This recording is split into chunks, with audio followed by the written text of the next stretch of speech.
নমস্কাৰ সকলোকে। যোৱাকালি বানে যি ভয়াৱহ ৰূপ ধাৰণ কৰিলে মহানগৰত বা দাঁতি কাষৰীয়া অঞ্চলসমূহত, সেই বানৰ প্ৰভাৱ কেনেকুৱা ধৰণৰ আছিল আমি মহানগৰবাসী সাক্ষী হৈ ৰৈছোঁ। আৰু এই বানে অকল মোক বা একাংশ লোককে প্ৰভাৱ পেলোৱা নাই, প্ৰায় সমগ্ৰ ধনী দুখীয়া প্ৰতিজন লোকৰে জীৱনত প্ৰভাৱ পেলাইছে। আৰু বহুতো বাহন সেইখিনি সময়ত সেই ৰাস্তাটোত মানে আবদ্ধ হৈ গৈছিলে। তাৰে ভিতৰত এম্বুলেঞ্চো আছিলে। আৰু সেই সময়ত আমি চেষ্টা কৰিছিলোঁ, যিখিনি মানে পাইছোঁ হাতত বা যাক পাইছোঁ যেনেকৈ পাইছোঁ, পৰিস্থিতি সাপেক্ষে মিলিজুলি কিবা এটা সহায় কৰিবলৈ চেষ্টা কৰিছিলোঁ। আৰু এইবিলাক কৰোঁতে কৰোঁতে ৰাতি অলম'ষ্ট 11:47 মানত ঘৰ গৈ পাইছোঁ। আৰু সেইখিনি সময়ত ঘৰত যোৱাৰ পিছত দেখিছোঁ যে মেডিচিন নাই, ঘৰৰ প্ৰয়োজনীয় সামগ্ৰী নাই, আৰু বিভিন্ন ধৰণৰ কৰিবলগীয়া কামখিনি মিছ হৈ গ'ল।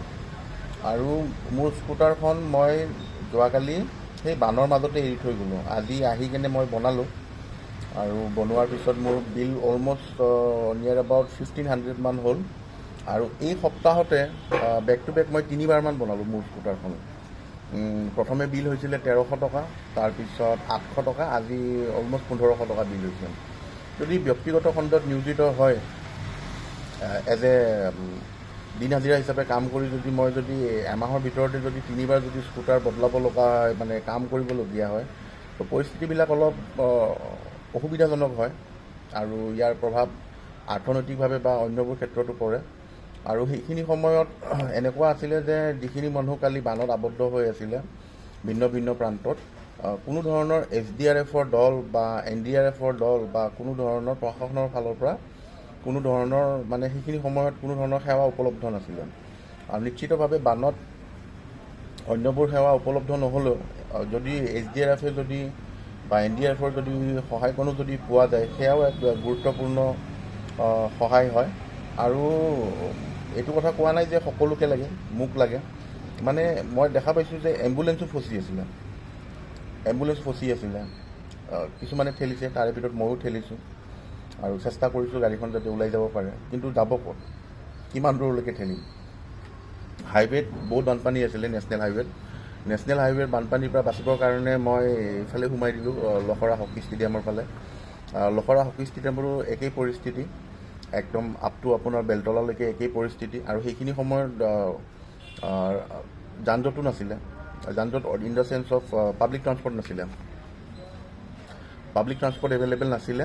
আৰু যি এখন দুই এখন ৰিক্সা আছে, সেই ৰিক্সাকেইখনো মানে ধৰক মন মৰ্জি কৰি আছিলে, নিজৰ যি মন গৈছে তাকে বিচাৰিছিলে, বা সকলোৱে সেই যদিও পইচাটো দিছে কিন্তু সেৱাটো নোপোৱা হৈ গৈছে, একদম টানাটানি লাগি গৈছিলে। তো এনেকুৱা এটা ক্ৰাইচিছ চিটুৱেশ্যনত যদি প্ৰশাসনৰ অনুপস্থিতিত হয়, বা কোনো ধৰণৰ সেই সময়ত যদি ইমাৰ্জেঞ্চি ক্ৰাইচিছ চিটুৱেশ্যনত যদি কোনো ধৰণৰ তেনেকুৱা ধৰণৰ ছাপৰ্ট পোৱা নাযায়,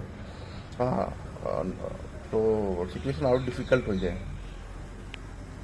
তো would like to request concern departments and concern authorities, এবাৰ চিন্তা কৰিব। এয়া সমালোচনা নহয় বা ক্ৰিটিচিজম নহয়, এক বিনম্ৰ অনুৰোধ, এটা হাম্বল ৰিকুৱেষ্ট।